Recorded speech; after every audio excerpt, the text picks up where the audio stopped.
As was reported earlier in the week, Gabriel Jesus suffered an injury in training for Arsenal, and he will be out possibly until December. Now those are, I think, a bit extreme estimates, but it could be he could be out for a while. And so then the question shifts: do Arsenal need a new striker? Because the striking options are only Eddie Nketiah and Florian Balogun at the moment. And with that, is that enough for Arsenal? Do they need somebody else to come in and bolster the load? Now, what I would suggest, and I think this is something that might be controversial, but I don't think, even with Gabriel Jesus, I think Arsenal's strike force was a bit light on goals, because I don't think Gabriel Jesus is the sort of striker who can start for a Premier League winning team. Like, if you want to challenge for the title, I don't think Gabriel Jesus can be your starting striker. That's just my opinion. And so I think Arsenal needed an upgrade in the striking positions anyway, even with Jesus there. Now with Jesus out, I think they definitely need a striker, because I don't think Nketiah is good enough. I think Balogun is too untested. I know he had a decent season on loan, but it's very different playing, in Liga. It's very different playing in the Premier League and playing in a side that is going to be coming for the title.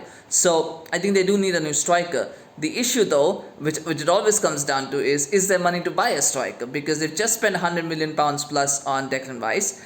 They're right now looking at 20 plus 3 for David Raya, but that could very well become 35 million pounds.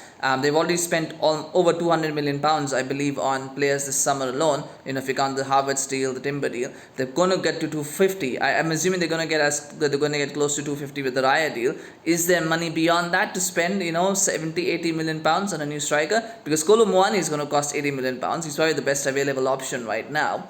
Vlahovic is probably going to Chelsea, but even if he doesn't go to Chelsea, again, he's going to cost a lot of money as well if Arsenal go into that deal. And Ivan Toney is just not an option because he's going to be suspended until December anyway. And then you start getting into players like Watkins and people like that who are not tried and tested. Osman is going to be Osman's out of the question. That's just not going to happen.